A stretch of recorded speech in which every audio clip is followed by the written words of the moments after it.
Selanjutnya, Saudara, Paino, seorang pedagang bakso dituduh menaruh celana dalam di panci bakso yang dijajakannya di Desa Betung, Kecamatan Lubuk Keliat, Ogan Ilir. Karena tuduhannya yang hingga kini tak terbukti itu, Paino mengalami kerugian di mana omsetnya menurun drastis hingga lebih dari 75%. Paino menuturkan kabar yang usaha baksonya itu dimulai berembus sejak akhir Agustus lalu. Namun ia baru diberitahu 1 bulan kemudian karena pihak keluarga khawatir kondisi kesehatan Paino memburuk setelah menjalani perawatan di rumah sakit. Informasi lebih lengkapnya akan disampaikan oleh rekan jurnalis kami. Dari Tribun Sumsel ada Agung Dwi Payana yang saat ini sudah tersambung bersama kami. Halo Agung. Ya, halo Firda dan juga Tribuners. Agung, bisa Anda jelaskan bagaimana awal mula isu ini menimpa usaha bakso dari Paino sendiri? Ya, dapat kami laporkan isu mengenai isu tidak sedap yang menimpa salah satu kedai bakso di Desa Betung, Ogan Ilir ini sebenarnya terjadi pada 26 Agustus lalu atau sekitar 2 bulan lalu. Ketika itu ada akun anonim, akun samaran di media sosial yang menyebarkan isu bahwa ada pedagang bakso di Desa Betung, Kecamatan Lubuk Keliat, Ogan Ilir yang melakukan perbuatan diduga pesugihan dengan menaruh celana dalam di panci bakso tersebut.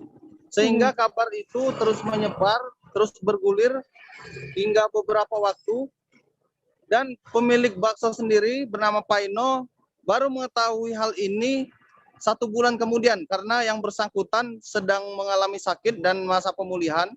Dikhawatirkan takut kesehatannya semakin memburuk, maka yang bersangkutan ini diberitahu 1 bulan kemudian hingga akhirnya Paino sendiri merasakan omset penjualan bakso ini benar-benar menurun hingga 2 bulan kemudian, Firda. Agung, lantas siapa yang pertama kali menyebarkan isu tersebut? Apakah saat ini sudah diketahui pelakunya? Ya, hingga saat ini baik pemilik bakso, Paino sendiri, dan juga paguyuban yang menaungi para wirausahawan kuliner di Ogan Ilir sudah berusaha mencari siapa orang pertama yang menyebarkan isu ini.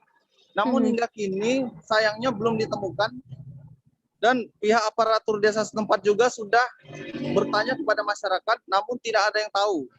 Adapun alur dari penyampaian informasi ini diteruskan masyarakat melalui media sosial Facebook. Begitu, Firda. Agung, lantas bisa Anda jelaskan secara detail begitu terkait apa dampak yang dialami Paino seusai mendapatkan kabar hoax tersebut? Ya, Paino sendiri mengaku mengalami kerugian, omsetnya anjlok hingga 75%. Jika biasanya yang bersangkutan mendapatkan uang 2 juta rupiah per hari, namun kini hanya mendapatkan uang tidak sampai 25% atau di kisaran 200.000 hingga 300.000 saja per hari.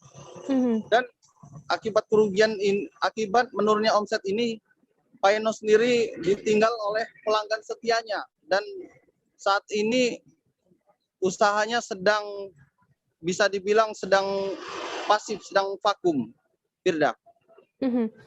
Kemudian sudah berapa lama Paino sendiri ini membuka usaha bakso? Apakah juga sebelumnya sempat mendapatkan isu-isu serupa?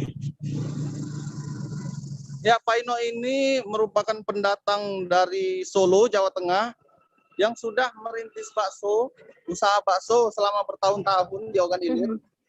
Dan dia sendiri membuka kedai bakso di Betung ini sejak 9 tahun lalu. Awal mulanya dengan berjualan bakso dengan berkeliling menggunakan gerobak hingga memiliki kedai sendiri. Dan sejauh ini menurutnya belum pernah ada tudingan yang diarahkan kepadanya seperti yang terjadi saat ini, Firda. Berarti ini memang adalah pertama kali kabar tidak sedap menimpa usaha dari Paino sendiri. Kemudian bagaimana tindakan dari Paino sendiri maupun paguyuban kuliner yang menaungi wirausahawan di Sumsel sendiri? Apakah nantinya Paino juga akan melaporkan ke pihak polisian atau seperti apa informasinya, Agung? Ya, pada minggu kemarin 31 Oktober, pihak paguyuban dan Paino mengadakan pertemuan di kedai bakso di Desa Betung. Dalam pertemuan itu, sekaligus juga ingin mengklarifikasi kepada awak media bahwa kabar yang beredar itu salah, tidak benar atau hoax. Hingga saat ini tidak dapat dibuktikan kebenaran kabar tersebut. Namun dari pihak Paguyuban Kuliner belum terucap untuk membawa persoalan ini ke ranah hukum.